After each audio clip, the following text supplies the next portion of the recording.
There's a couple things that makes Wisconsin unique, and one of them is definitely supper clubs. On the show today, we have a supper club expert. He just wrote another book about Wisconsin supper clubs called Wisconsin Supper Clubs, Another Round, and that's Ron Faiola. Ron is joining us from southern Wisconsin. Ron, thanks for joining us on the show, and tell us what got you interested in supper clubs in the first place.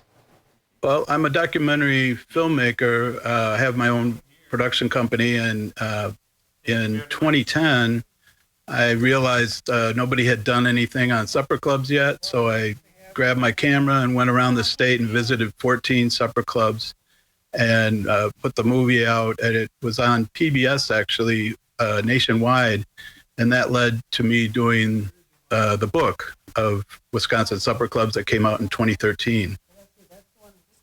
So, Ron, for the viewers, in case they don't know, what does supper club even mean? What are the common attributes? Well, you don't have to be a member to go to a Wisconsin supper club, and there are people that ask that question when they go.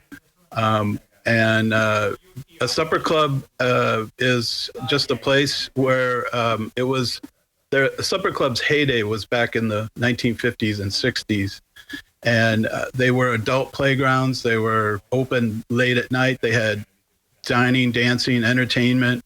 And every place had supper club on their shingle, and that let people know what to expect.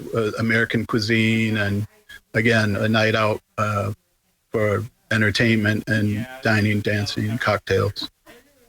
I've feel like so many wives' tales about why supper clubs are just in Wisconsin. Perhaps it's from our German heritage. Why is it a Wisconsin thing?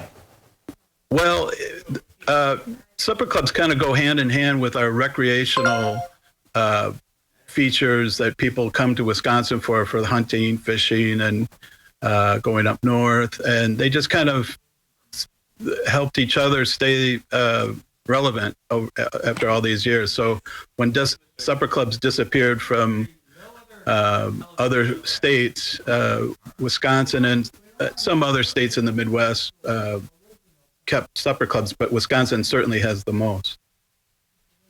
So, Ron, do you have a favorite story from the supper club? Boy, I got lots of them. Well, that's why I have them all in the book. And I put, when I do the profiles of the supper clubs in the books, I do my take, a sidebar. And so I'll talk about maybe food I had or something that went on while I was there. So there's some stories in there. I can't think of anything that really crazy that happened, but you can see those in the book. And then in the book, do you mention, the drink of choice, I'm assuming, is the old fashioned? Is there an entree of choice as well at most supper clubs? Well, yeah, the brandy old fashioned, definitely with brandy. I prefer brandy old fashioned sweet. Some people like theirs sour or press, but other people now are getting into bourbons and even Southern Comfort old fashions. And as far as an entree, prime rib, steaks, fish fry on Friday. Prime rib is usually Saturday night. Roasted chicken is huge, usually on Sunday. And in the new book, I actually went to visit the Broaster Company in Beloit, and they make the Broaster machines that are used at the supper clubs, and so that was pretty interesting. Well, Ron, this has been a fascinating conversation. Thanks for your work. Again, people can check it out, Wisconsin Supper Clubs, Another Round. If you Google it, you can find it. Anything else you want to say, Ron? Well, actually, the new book is Wisconsin Supper Clubs, second edition. Another Round came out in 2016.